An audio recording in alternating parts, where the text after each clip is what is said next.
I'm extremely proud of my son, Hunter.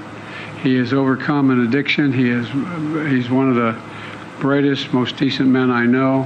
And I am satisfied that I'm not going to do anything. I said I'd abide by the jury decision, and I will do that, and I will not pardon him. Sometimes, since he always hides on the beach now, sometimes I forget that the president is not even a functional adult. Then we play these little videos. Anyway, pardoned him. Surprise, surprise. But a lot of people don't realize this wasn't the first kind of blanket get-out-of-jail-free card Hunter almost got in recent memory. Joining me now, talk about that and some other things, May Mailman, director of the wonderful Independent Women's Law Center. Hey, May, people forget about what Mr. David Weiss, whatever his dumb name is, and the thing he tried to pull when he was supposed to be prosecuting Hunter.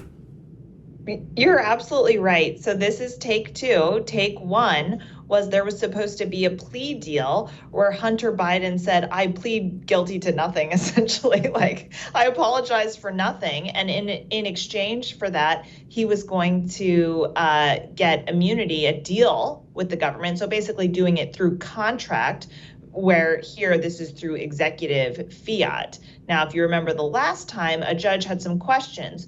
Wait, so is this plea deal covering just the related crimes that are being investigated, or is this everything? And the DOJ kind of said, oh, we can't say out loud it's everything. So they said it was just these crimes. And Hunter Biden said, no, that's not what you agreed to earlier. So the deal fell through before. And I used to think that Hunter was stupid. He should have just taken the limited deal before.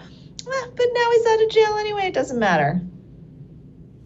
May, you are educated. I am stupid. So I need you to lay something out for me because I really get confused when it comes to this legal stuff. It's this blanket pardon. Everyone's talking about it today. Covers pretty much 11 years. They think it's 10, but if you look at the dates, it's 11 years. It's a backdated pardon. So what does that mean, as in if we find out that Hunter Biden murdered the babysitter back in 2018, is he covered there? Is this like a just blanket get out of jail free card? Are there a specific list of crimes? How does this work? It's a blanket pardon, so it would cover everything, but it doesn't cover. But a couple of things.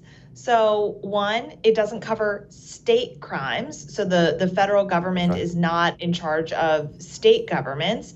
And then two, it doesn't cover new crimes arising out of things that might have been pardoned. So let's just say he did murder somebody and then he gets questioned about it and he lies on the stand or, something like that. Like, you can still be held accountable for perjury. So like, Hunter Biden is going to live a long life after this. I don't know whether he's going to be able to stay out of trouble. So it really does. It ends on the date that it ends. But yeah, this is ridiculously sweeping. Okay. How ridiculous is it, May? Have we seen things like this before? I personally can't remember having seen anything like this before, but is this something that's been done?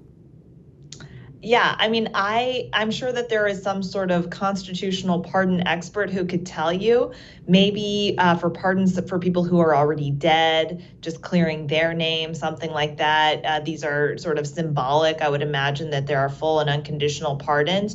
But for somebody who has lived a life of crime, who has cheated the American taxpayer out of their money, who has been involved in bribery schemes with the federal government, for people who are unregistered foreign agents like Hunter Biden appears to be, no, like this is one of one for that.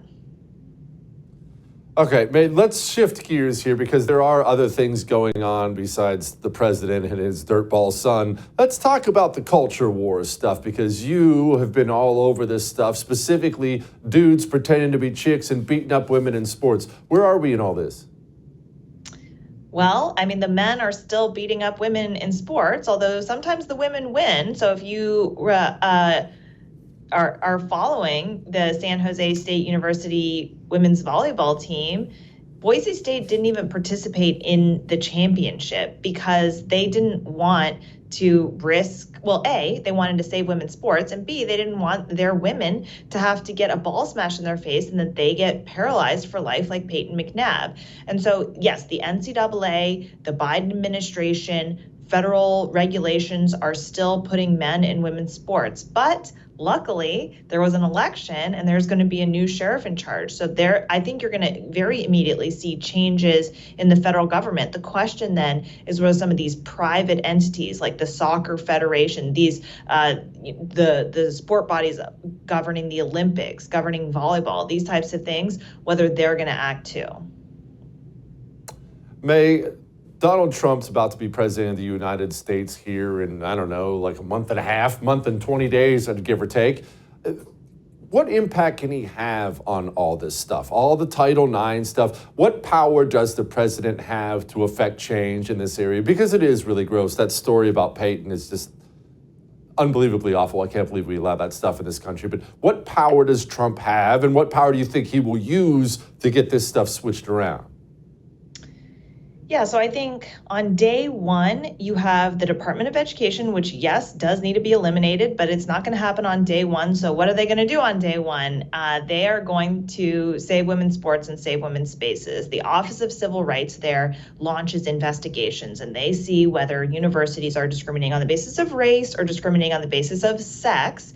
And if universities, if colleges, if daycares are not providing safe spaces for women, then they should be investigated and they should have their federal funding pulled. So I think the Department of Education can immediately launch an investigation. I'm going to say San Jose State number one, Western Carolina University should be number two. That's where Peyton McNabb currently goes, and she does not have access to a woman's bathroom there. They won't give her. They say men can go into the women's bathrooms. All right. And then you've got to do the harder work of rewriting the regulations. So I know that the public is smart and they think that, oh, if we voted for Trump, that means that the regulation can change now. Unfortunately, the way that the government works is that a bunch of lawyers have to come together and they have to give all of these reasons for taking down the Biden rule. Then they have to put a new regulation up. It has to have a comment period. They have to receive hundreds of thousands of comments. They have to sift through those. They have to do a new. So anyway, eventually, I think then you're going to see a new Title IX rule, but that unfortunately can't be a day one action. Right. That's the last thing we need is a bunch of you lawyers coming together. May, thank you so much for what you do, though. Appreciate it. I would thank you for coming to my YouTube channel, but I know how brilliant it is, and I know you love it here. So subscribe and watch. We're going to start really ramping things up and putting some funny stuff, some interesting stuff out there, some collaborations. Either way, my YouTube channel is officially the place to be. So stick around.